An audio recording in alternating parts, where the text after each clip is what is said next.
I'm Lisa Shepard, and I am the Executive Director of the Chief Justice's Commission on Professionalism. The mission of the CJCP is to enhance professionalism among North Carolina lawyers, judges, and law students, a mission which it has been doing since 1998. One of the ways that the CJCP does this is to sponsor this historical video series, which is a collection of video interviews of distinguished lawyers, judges, and professionals from across North Carolina. The CJCP began filming these video interviews in 2000 as a means to preserve the thoughts of these bar leaders on the legal profession and on professionalism issues. All of the videos in this series are available to you on the CJCP website and the CJCP's dedicated YouTube channel. We are so fortunate to have had many distinguished members of the North Carolina Bar over the years, and they have much accumulated wisdom to share with us. It is important to understand that the practice of law is a profession, and doing it well requires not only substantive knowledge that one gains in law school and from studying for the bar exam, but also the value of experience learned from other lawyers. I hope that this video series will give you not only a fresh insight into the person being interviewed, but also some meaningful information about how to be a better lawyer in your own practice. Enjoy, and remember, esse quam videri. Strive to be professional in all that you do, rather than to merely seem so. I'm here this morning with Judge Allyson Duncan of the Fourth Circuit Court of Appeals, and I'm very much looking forward to talking with you about your background. And I'd love to start with having you tell us how you came to be a lawyer. I decided that I was going to be a lawyer at a very young age. My mother taught in the law school at North Carolina Central University at a time when African Americans were really not welcome at Duke, which was to become my law school alma mater. And I grew up, I would go to the law school after school, and I would just crawl around the moot court room and try to lower myself in the book lift between floors, getting stuck once or twice, listening to the law students and just being enamored of them and their conversations and the things that they plan to do with their lives and what they could do with the knowledge they obtained. So I never really thought about being anything else. You must have crossed paths with some icons of the bar. Oh, it was wonderful. Maynard Jackson, who went on to become mayor of Atlanta, Mickey Mishaw, who is a figure in the North Carolina legislature. People like that who went on to do great things in the profession. And it was wonderful to have those as role models growing up. Well, tell us a little bit about your mother's influence on you. My mother was a remarkable woman for her time, and I occasionally wonder what she would be like, how much she would have accomplished had she been born later. She went to college. She actually went to Hampton, which was my alma mater, and then she obtained several master's degrees in library science because law school was discouraged for her, although she ultimately audited every course at North Carolina Central, but she taught legal research and writing. And so she used to actually edit my thank you notes. It was a very humbling experience, and I'm sure I resented it at the time, but have benefited from it since. She must have inspired a great love of books in you. A love of books and a love of words. She subscribed me to a Book of the Month Club, I think when I could barely read, but I remember reading about Amelia Earhart and John James Audubon and great American fighter pilots of World War II. And it opened my mind to what was possible. And given the constraints under which she lived, given that she was African American and a woman and handicapped, the fact that she never instilled in me any sense of limitation on what I could do is what I am most grateful for. So tell us a little bit about your career after you became a lawyer. What did you do first? I went to Rochester, New York, and was an associate editor at Lawyers Cooperative Legal Company, which I remember naively thinking would involve writing. And it does, but only in a very formulaic way. You probably remember the old ALRs. Oh, yes. Yes, so that was not quite what I thought it might be, nor was Rochester. So my father drove up to New York to pick me up, and we were driving home. And when we got to Pennsylvania, I made him stop the car so I could get out when we hit the Mason-Dixon line and say, "As God is my witness, I will never live in the North again." I have never seen snow drift over the tops of telephone poles, or lake effect snow for that matter. So you must have found something else to do shortly Quickly, after that. I clerked for a judge on the D.C. Court of Appeals, Julia Cooper Mack, who was the first African-American woman to serve on what is the equivalent of a state Supreme Court. And she was my hero, and I would still be clerking for her had she allowed that. But I learned a tremendous amount about being a lawyer and about writing and about being a professional from being around her. And how long did you work for her? She kicked me out after a year, and I did the next best thing to working for her, which was to follow in her footsteps. She had been Deputy General Counsel at the EEOC, and so I went to the appellate division at the EEOC, where a lot of her mentors worked, and I enjoyed that very much as well. So were you making appellate arguments? I and was working on making briefs? appellate arguments right off the bat, and the nice thing, and I tell people now, the wonderful thing about government work is that it's so non-hierarchical. So I walk in and I get an argument in the Sixth Circuit, picking up on someone who had done the brief and left, in far less time than it would take the ordinary associate to get his or her first deposition. And it was wonderful because I was too young to know that I was supposed to be afraid. In a way, it was trial by fire. It was trial by But fire. you didn't know you were I in the didn't fire. know that at the time. And so then you went to the EOC after that. How did you find working for a government agency? Well, remember when I went, the Title VII was still defining the limits of liability under Title VII, and we were pushing the limits on gender discrimination issues in the pension benefits sector. So we had the defined benefits plans and the defined contribution plans and gender segregated actuarial tables, and we were doing those on the front end. And we had also just recently obtained jurisdiction from the Department of Labor over the Age Discrimination in Employment Act. So we were looking at issues like the mandatory retirement age for police officers and firemen, and it was a fascinating time to be at the agency. Really there during some of the most exciting work. I thought so. I enjoyed it very much. And what did you do after that? Well, as is unfortunately likely to be the case in government, you sooner or later get promoted away from what you enjoy and what you are good at, what you think you are good at, into supervisory positions. So I became acting associate legal counsel and then functioned, I think I was executive assistant to then Chairman Clarence Thomas, who had come to the agency and was looking for in-agency expertise, so he asked me to be on his staff. And then I served as acting legal counsel. So I was there for about 10 years, and only about 3 or 4 of those were in appellate, and the others were in supervisory or special assistant roles.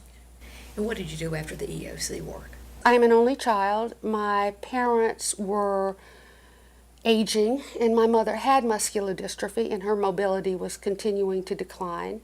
So I came home, and I became a professor at North Carolina Central University School of Law. And I remember the first year I taught property and appellate advocacy, and I think I may have been relearning property about a month, 2 to 4 weeks ahead of the students. So I know at some point you went on the North Carolina Utilities Commission. I did, but remember I served on the North Carolina Court of Appeals first, and then ran to keep that seat and lost to my now colleague and good friend, Judge Wynn, and Okay. we still laugh about that. And then Governor Martin appointed me to the Utilities Commission, which was also enjoyable because at the time we were starting to look at electric utility restructuring, the deregulation in the generation sector, the Telecommunications Act of 1984, and opening up the local loop to competition. So it was an exciting time to be there as well. I want to go back to that year you spent on the Court of Appeals, and at the time, to stay on the court, you had to engage in a statewide election. That's is that right. And as you say, your opponent was your now very good friend, Jim Wynn. Just comment on that a little bit. It was a different time, wasn't it, for judicial elections? When I look at, I don't think, well, I raised, the amount of money I raised doesn't even qualify as negligible anymore. You know, I would get donations of $20 and I would write little thank you notes because my mother didn't think that, she always said you had to write a thank you note. I remember writing a thank you note for $5 and complaining to her that it was more expensive for me to write the thank you note than the amount of the contribution, and she reminded me it's not the amount, it's the gesture. So I can't even fathom, I can't get my mind around the amounts of money people have to raise now to run for office. It's a very different time. Well, now then, while you were on the Utilities Commission, you remained active in bar association matters. Is that right? That's right. How do you say no to Rhoda Billings? That's all of us have had that problem. And eventually, you became president of the North Carolina Bar Association. Eventually, I did. And it was, I credit the Bar Association with giving me the opportunity to meet people I otherwise never would have gotten to know. I feel very blessed in that regard. And that answers the question I was going to ask, which is, what influence has the Bar Association had on your career? It gave me leadership experience because I think it may have been the first time I've led an organization of that breadth and level of membership. And that was fun. And it occurred at a time, the anniversary of Brown versus the Board of Education, which gave me a chance to explore the impact that the law has had on the lives of African Americans and others. So it dovetailed very nicely with a lot of the things I witnessed and experienced when I was growing up and watching the African American law students at North Carolina Central and the battles that they were facing. You know, as I recall, that Brown versus Board of Education celebration, it was the 50th anniversary, and you presided over an event that included not only lawyers from all over the state, but people from all over the country who were heavily involved in the civil rights movement. It was just wonderful. People who, well, of course, John Hope Franklin, who is next door, and please remind me of the name of Jack Greenberg. Jack Greenberg, yes, who came from New York and participated. I have to tell you one anecdote about that. Of course, we had no trouble whatsoever getting someone to represent Brown. That was not the problem. But getting someone to represent the Board of Education was a challenge. So I tried to woo my former law professor, Walter Dellinger, with the thought, well, think of how much fun it could be, no bites. But a young woman who was a law professor at Wake Forest took it on and did a magnificent job with what had to be an emotionally challenging now argument. And it was a wonderful argument, and her point was largely, the law should not lead society. The law should follow society. And it was excellent, but there was this one particularly memorable line. She said, well, if you do this for African Americans, then you'll have to do it for women, and then you'll have to do it for handicapped people, and where will it all end? And I recall she was very good. She was exceptional. Yeah, she was terrific. Well, somewhere along in there, while you were serving as president of the North Carolina Bar Association, you got nominated for the Fourth Circuit. While I was president-elect, I got Yes. nominated, and there was some consternation, but a past president assured the other past presidents that it would pose no problem because the process would take at least until I completed my past president year. But, But- contrary to that comment, you were confirmed quite quickly and unanimously, as I recall. The nomination went to the Senate just before I was to be sworn in as president at the Asheville meeting the next year. Yeah. And that was pretty extraordinary given years of delay in appointments and confirmations, I should say, to that court and to the district courts in North Carolina over the years. I mean, that was fast. It was quite extraordinary. In fact, I remember telling a friend of mine at the law firm, what was then Kilpatrick Stockton and is now Kilpatrick Townsend, that I was the latest in a long line of sacrificial lambs. But you turned out to be the main But I course turned because out, you got confirmed. it turned out not to be the case.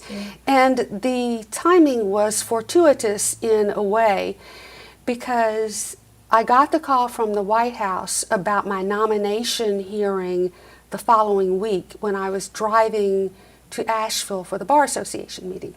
And they told me that they would send me some boxes of material to prepare for the confirmation hearing. And I had planned to turn to those as soon as I got back from the Bar Association meeting Sunday night, I think it was. And I came home and there were about 5 banker's boxes of materials confronting me to read. And I opened the first one, and it was a part of the hearing, of one of the hearings on Miguel Estrada. And so someone who had had a very bumpy and unsuccessful nomination process. So I put the top back on the box, pushed them all aside, and said, I'm going to have to wing this one. Which you did beautifully. Well, I did, to be fair, get 6 minutes of questioning, and the first question was a friendly question, which threw me, because I was looking for the hidden agenda. Finally decided, no, I guess there really wasn't one, and answering it as presented. Well, much like the judicial campaign you engaged in before, the vote to confirm you was 93-0. It was unanimous. It's a very different time now, isn't it? It's a very different time, and I regret that on behalf of my colleagues and those who aspire to the bench and those who are considered for the bench. I suspect that call from the White House is not greeted with the same level of unalloyed enthusiasm that it might have been in some other time. Now let's talk about, since you've been on the Fourth Circuit, Chief Justice Roberts has gotten you involved in quite a number of, let's call them outside ventures, Yes. other than writing opinions and hearing appellate arguments. Tell us about that. At my request, one could say beseeching and begging and pleading, he appointed me to the International Judicial Relations Committee of the United States Judicial Conference. The IJRC came into being after the fall of the Berlin Wall and the dissolution of the USSR. And the United States began to be bombarded with requests from Soviet countries for training and information about the United States judiciary and its accompanying structure. And so the IJRC was created to field requests that were beginning to come in from those countries, but it has since expanded, and we have been and had contact with judiciaries and governments from almost 200 countries around the world. It is amazing. I think last year I was in Asia and Australia on several different occasions, different trips, meeting with one-on-one with my counterpart judges, and it has been, I hesitate to say, I know that it is,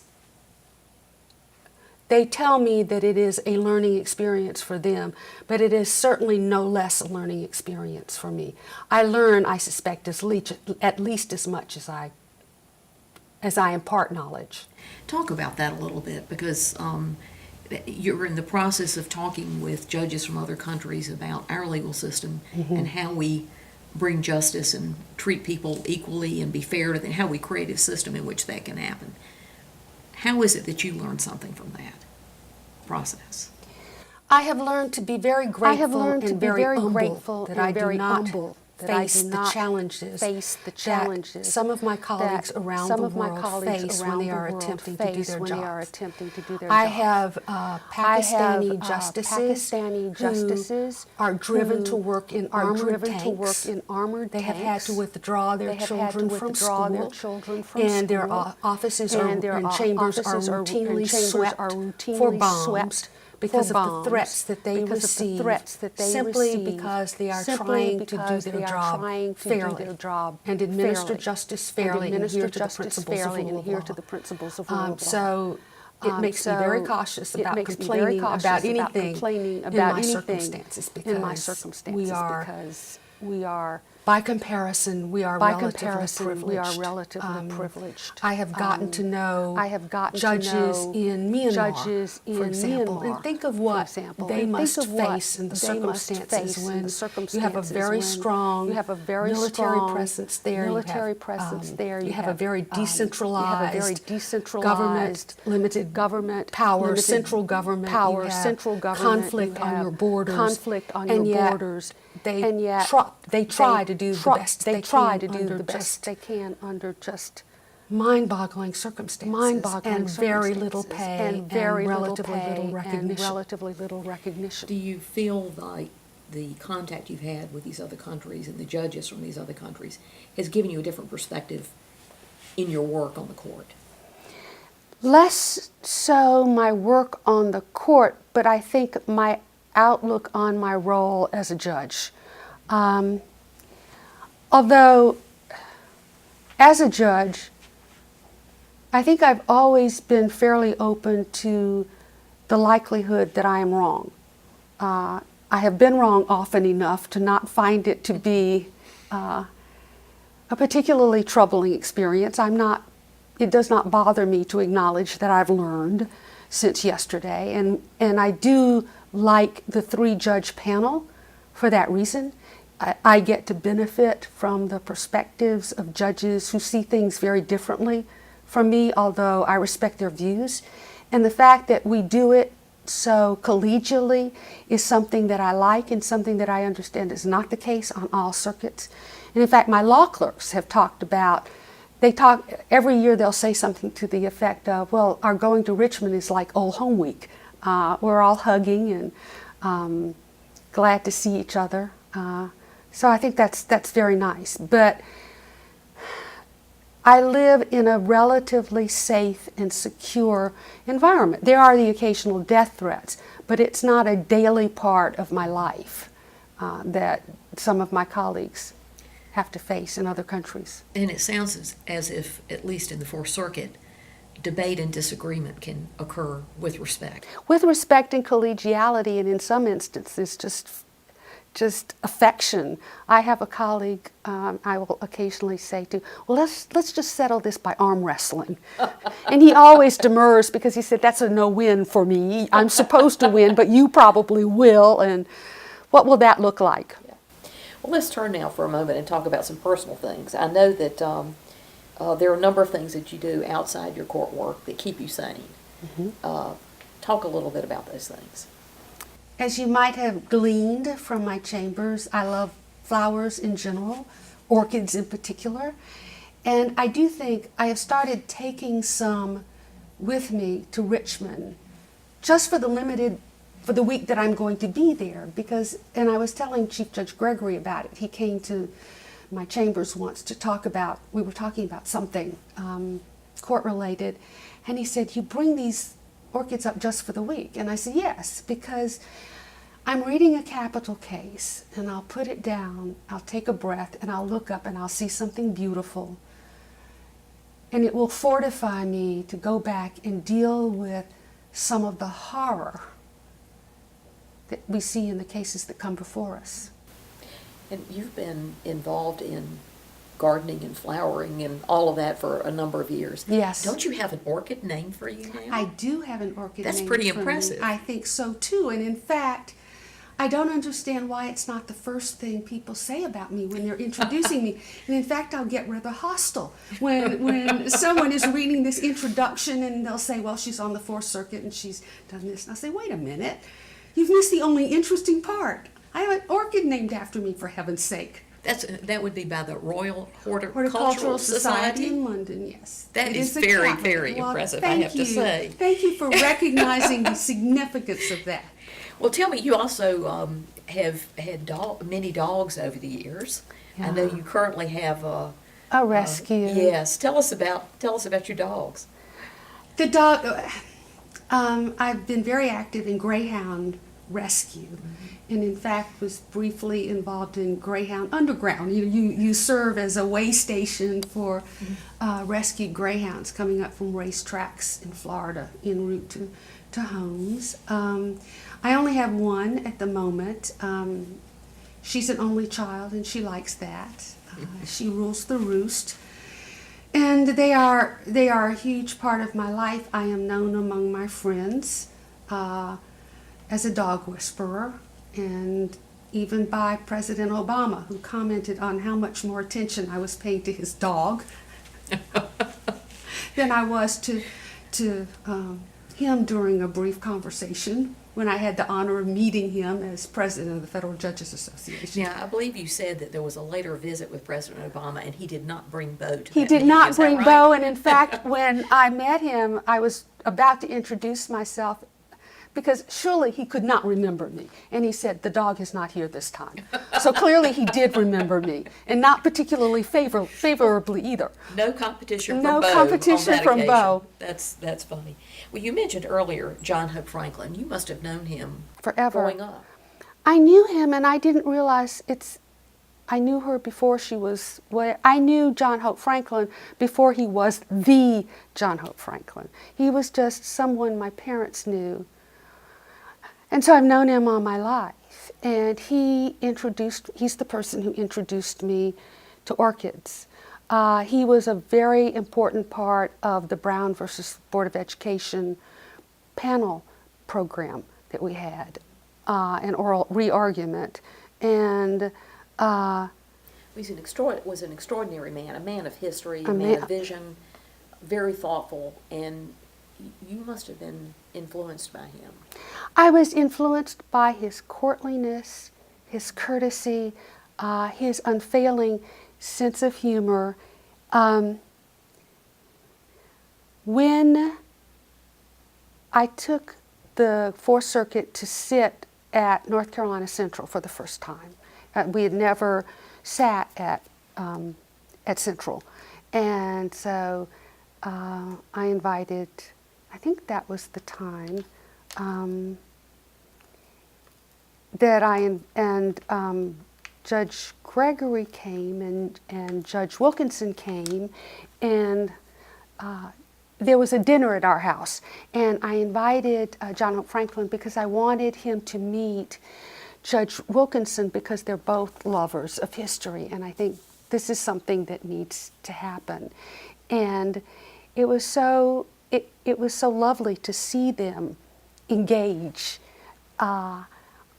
as historians, one a professional, Jay as someone who was very interested. But at one point, Judge Wilkinson asked him, John Hope was explaining all the research he was doing for his autobiography, and Judge Wilkinson said, why are you doing all of this research to write about yourself? And John Hope drew himself up and looked at Judge Wilkinson and said, I'm writing an autobiography, not a memoir. I love that. Growing up in Durham when you did, it just must have been an extraordinary time in that city. Durham is extraordinary, and I think one of the roles that I have on the Board of Trustees at Duke is to remind people that Durham is not a colony. You know, Durham had a vibrant history, a remarkably vibrant and productive African American community that we had a hospital, we had a university, we had life insurance companies, we had a life insurance savings and loan, that we had a movie theater, that we had a life insurance company which was the largest African American owned business in the country until Motown.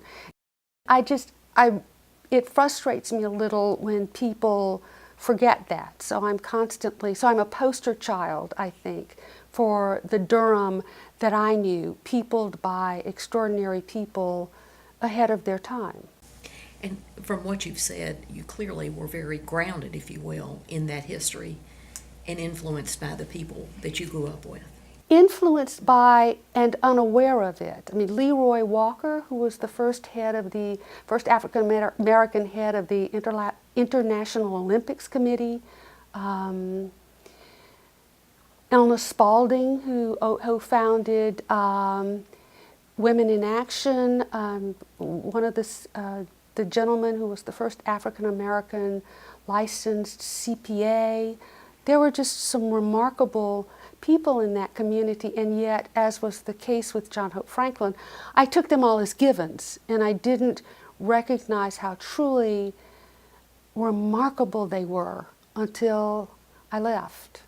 Well, and we're all benefiting now, though, from their influence on you. Well, and their influence on America. Mirrors on America, as John Hope would say. You know, I saw a quote by a comment that John Hope Franklin made. We must go beyond textbooks, go out into the bypaths and untrodden depths of the wilderness and travel and explore and tell the world the glories of our journey. And when I read that, I thought about you and all of your work, particularly in the international arena, because that's what you're doing now in many respects. And I hope that, as did John Hope, I find the experience not embittering, but enlightening and empowering and reaffirming. He lived through times that I will never know.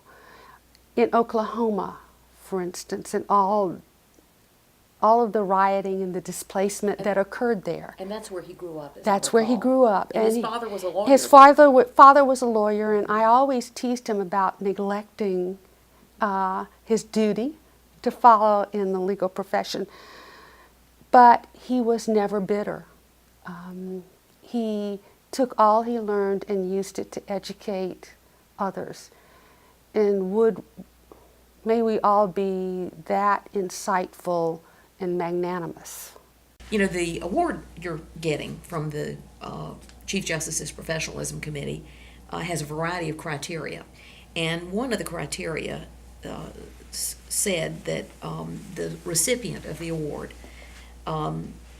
should acknowledge the good that can be accomplished by lawyers who have applied intellectual honesty, compassion, and practical skills in the practice of law. And certainly all three of those things apply to you. Would you comment on what professionalism means to you? Professionalism means aspiring to the highest aspirations of the profession, to work as hard as we can for the good of our clients, to attempt to elevate the standards of the profession, and to treat everyone with whom we come in contact with dignity and respect. And I think John Hope did that in his profession. The lawyers that I admire, Don Cowan, you, and others have done that, and that's what I hope to do. I would say one thing. I appreciate this award very much. I often feel that I am done far too much credit, and that a large part of any success I have enjoyed has been the result of serendipity. I've been places and people have reached out and helped me for no reason or no apparent reason. And the only thing that I can do is try to do that for the clerks who come my way. And I think that to a large extent, they appreciate it. They may not like me meddling in their affairs and offering opinions on their girlfriends from time to time. But they are my nieces and nephews, and I try to keep up with them. I have an attorney work product board with all their pictures and their offspring. You always show me pictures of the babies. Of There the are always more babies. babies. It's a very prolific demographic, and that too is professionalism. Paying it forward is also professionalism.